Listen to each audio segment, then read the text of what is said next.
नमस्ते दोस्तों, हमारे इस चैनल ट्रैवल विद तृप्ति उदयन में आपका स्वागत है। हमें आज यह शेयर करते हुए बेहद खुशी हो रही है कि हमारे दोनों पहले वीडियोज़ ने 1000 व्यूज़ केवल 20 दिनों में ही क्रॉस कर लिए हैं। आपके इस सपोर्ट के लिए हम दिल से आपका धन्यवाद करना चाहते हैं। अभी तक हमने कालेश्वरम से आगे नक्सली प्रभावित क्षेत्रों से गुजरते हुए चित्रकूट वाटरफॉल्स, वहाँ से आगे जगदलपुर और फिर कोरापुट देवमाली हिल्स, यहाँ तक का सफ़र आपसे साझा किया था। इससे आगे आज हम जो तीसरा वीडियो यहाँ पे आपसे शेयर करने वाले हैं वह वीडियो है सिमिलीगुड़ा, जो कोरापुट और देवमाली के बीच में आता है। वहाँ से आगे रायगढ़ तक का, रायगढ़ से आगे ब्रह्मपुर तक का रोड का सफ़र आपके साथ शेयर करने वाले हैं। हम आशा करते हैं कि आपको आने वाले वीडियोस भी हमारे पसंद आएंगे और आपका सपोर्ट ऐसे ही बढ़ता जाएगा। आज का हमारा ओरिसा ऑन व्हील्स टूर का चौथा दिन। सिमिलीगुड़ा विख्यात है हिंदुस्तान एरोनॉटिक्स लिमिटेड की टाउनशिप के लिए। उनके यहाँ पर मिग और सुखोई विमानों के मेंटेनेंस सेंटर्स हैं और इनके म्यूजियम्स भी हैं। नालको चौक से आगे जब आप लेफ्ट में बढ़ते हो तो नालको सिटी की तरफ जाते हो। नालको दामनजोड़ी में इसका बड़ा ऑफिस है, इसकी बड़ी फैक्ट्री है। वहाँ से आगे काकेरीगुमा में इनकी बड़ी माइनिंग्स के लोकेशंस हैं। दामनजोड़ी में इनका बड़ा एक साइंस पार्क है, इको पार्क है, हनुमान जी का बड़ा मंदिर है, उसकी बड़ी एक मूर्ति यहाँ पे उन्हें बनाई हुई है। और यहाँ पे पिकनिक स्पॉट के रूप में यहाँ के लोकल लोग काफ़ी घूमने के लिए आते हैं। यहीं पर नालको ने माइनिंग के व्यू पॉइंट्स भी बनाए हुए हैं। काकेरीगुमा में नालको का एशिया का सबसे बड़ा बॉक्साइट का माइनिंग लोकेशन है। यहीं से राइट में जब आप जाते हो तो माइनिंग लोकेशन की तरफ जाते हो और लेफ्ट में जो जाता है ये रोड, ये रायगढ़ की तरफ जाता है।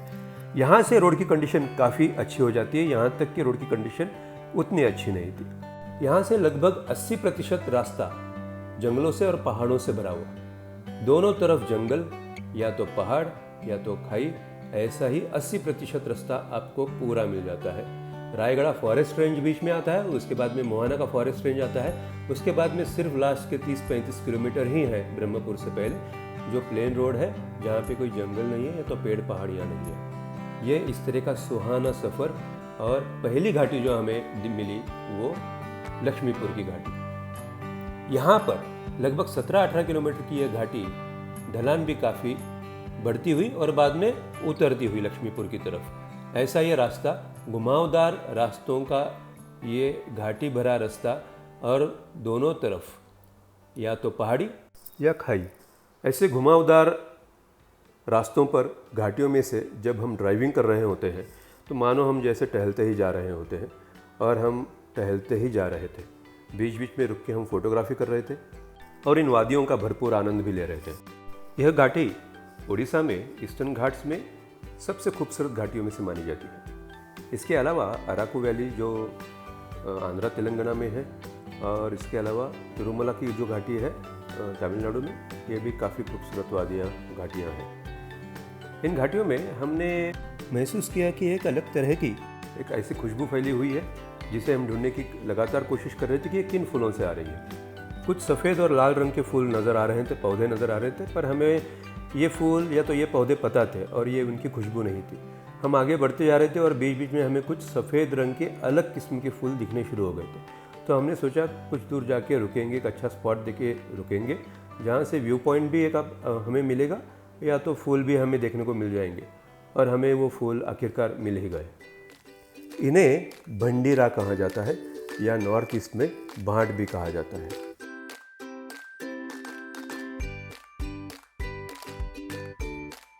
दूध सी सफ़ेद आकर्षक 5 पंखुड़ियाँ और बीच में ठीक एक चुटकी गुलाबी रंग की, ऐसे ये आकर्षक फूल। इस तरह के ये फूल और फूलों का गुच्छा इन पौधों पर, कई गुच्छे एक ही पौधे पे और कई पौधे इन पूरी घाटियों में फैले हुए थे। केवल इन्हीं फूलों की वजह से पूरी घाटी महकी हुई। और इस तरह के लाल फूल वाले पौधे भी हमें नज़र आए, जो भरपूर तो नहीं थे पर बीच बीच में इन हरे भरे पेड़ों में और इन सफ़ेद फूलों के पेड़ों के साथ बीच बीच में थे।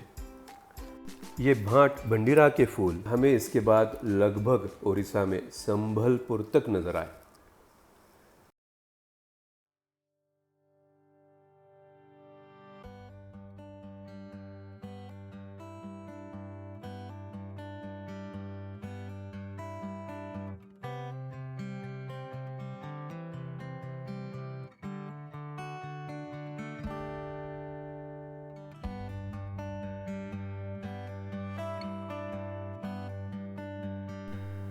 ये घुमावदार रास्ते अभी तक तो हमारा साथ दे रहे थे, और ये आगे हमारा कितना साथ देंगे ये अभी तो हमें पता नहीं था। पर इन पे ड्राइव करने का मज़ा कुछ और ही था, क्योंकि रास्तों की स्थिति बहुत बढ़िया थी और आजू बाजू पहाड़, घाटियाँ और जंगलों से भरा रास्ता, इसलिए रास्ता ड्राइविंग के लिए हमें काफ़ी पसंद आ रहा था। अभी यहाँ से आगे रायगढ़ की फॉरेस्ट रेंज शुरू हो रही थी। रायगढ़ विख्यात है प्रमुख दो बातों के लिए। एक तो यहाँ पे एक हैंगिंग ब्रिज है जो नागवेली नाम की नदी आती है। चेकागुड़ा नाम का यह स्पॉट है जो लगभग 40-45 किलोमीटर दूर है रायगढ़ से। ब्रह्मपुर के रास्ते पर एक लेफ्ट टर्न जाता है, 10 किलोमीटर अंदर और जाना पड़ता है। वहाँ पर यह हैंगिंग ब्रिज बना हुआ है जो 150 मीटर लंबा है इस नदी के ऊपर, जो यहाँ का एक प्रमुख टूरिस्ट अट्रैक्शन है। इसके अलावा माता देवी माझी घरियानी देवी माता का मंदिर है यहाँ पर, जो काफ़ी जागृत देवस्थान माना जाता है और आसपास के जनपदों की यह कुलदेवी भी है। रायगढ़ के पास और उसके बाद में हमें इस तरह के सोलर पैनल लगे हुए स्ट्रीट लाइट्स काफ़ी जगह पे नजर आए, ब्रह्मपुर तक नजर आए।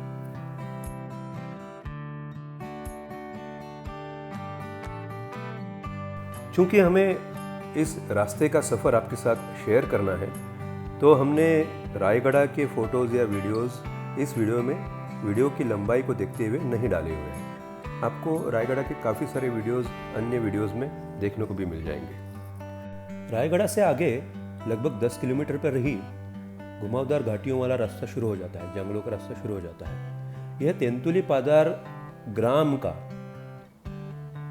जंगल वाला हिस्सा है रायगढ़ फॉरेस्ट रेंज का। यहाँ से आगे लगभग 8 किलोमीटर की यह घाटी है। उससे पहले 10 किलोमीटर तक का आप यह रास्ता तय करते हो।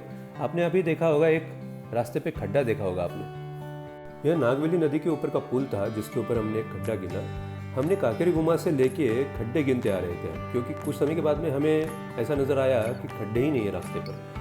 ब्रह्मपुर तक हमने 5-6 ही खड्डे गिने होंगे, शायद ज़्यादा भी होंगे, पर कहना ये चाहते हैं हम कि इतने बढ़िया रास्ते यहाँ पर है, बन रहे हैं हमारे देश में, ये काफ़ी खुशी की बात है। यह तेंतुली पादार फॉरेस्ट रेंज का बोर्ड है यहाँ पे लगा हुआ, और ये घाटी लगभग 8 किलोमीटर की। इसके बाद में थोड़ा सा सतल रास्ता, बट उसके बाद में वापस से बहुत लंबी घाटी शुरू हो जाती है, जो पद्मपुर के बाद में मोहना की बड़ी घाटी है तप्तपानी तक। तप्तपानी लगभग ब्रह्मपुर से पहले 50 किलोमीटर तक।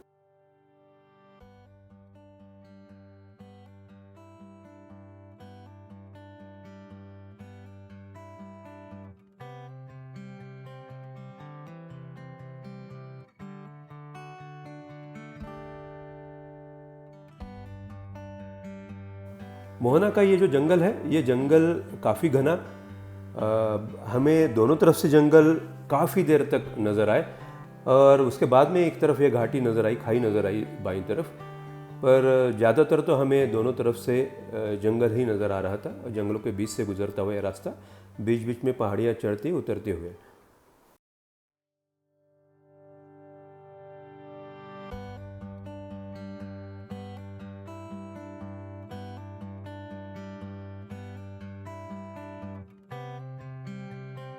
आप देख ही रहे हैं कि कितना घना यह जंगल है, और बीच में जंगलों के बीच में भी आपको कुछ एंट्री पॉइंट्स भी हैं जहाँ से सैलानी अंदर भी जा सकते हैं विद ड्यू परमिशन। बीच में हमने काफ़ी लंगूर, काफ़ी हिरन भी देखे रास्ते पर, और रास्ते पर काफ़ी बोर्ड्स लगे हुए हैं कि रात के वक्त अगर आप गाड़ी चला रहे हो तो ध्यान से चलाइए, क्योंकि जानवर क्रॉस कर रहे हो सकते हैं रोड्स।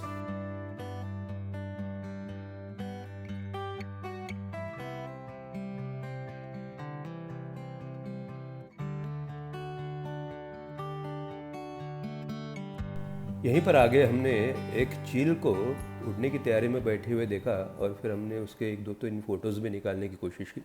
उसके फ़्लाइट को हमने कैमरे में कैद भी किया। इस तरह के कई फ़ोटो हमने निकाले हैं इस जंगल में। ये जंगल खूबसूरत है। अभी जो आप पहाड़ियाँ देख रहे हो, बचपन की याद आ जाती है जब हमें ड्राइंग क्लास में ड्राइंग टीचर बताते थे ड्राइंग निकालो, तो इसी तरह की 3 पहाड़ियाँ निकालते थे। कोई 2 या 1 नहीं निकालता था, 3। और इसी तरह की 3 पहाड़ियाँ अभी हमें देखी और हमारी बचपन की यादें भी ताज़ा हो गई। यह मोहना का जंगल है, बड़ी लंबी घाटी है ये, बड़ा सुहाना जंगल है ये। और इसकी शुरुआत में ही बड़ा नल्ला रिजर्वायर जो केंदुगुड़ा डैम पे बना हुआ है वो पड़ता है। ये प्राइमरीली यहाँ के खेतों में इरिगेशन के लिए यूज़ किया जाता है। इसके पानी का पीने के लिए इस पानी का यूज़ कम होता है। ये पद्मपुर के तुरंत बाद है। मोहना की घाटी जहाँ से शुरू होती है वहीं पर ये स्थित है।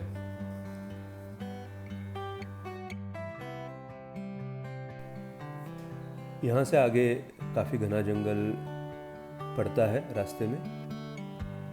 ये बिल्कुल बीच का प्रभाग है मोहना जंगल का।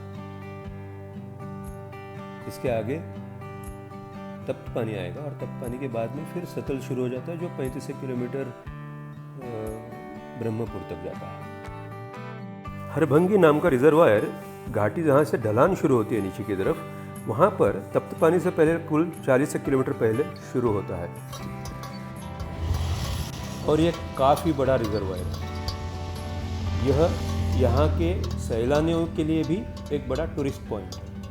यहाँ पर भी कॉटेजेस बने हुए हैं, प्राइवेट कॉटेजेस भी है और यहाँ पर लोग कैंपिंग के लिए भी आते हैं। इसके अलावा यहाँ पर अक्टूबर से आगे फरवरी तक बर्ड वॉचिंग के लिए भी काफ़ी सैलानी आते हैं।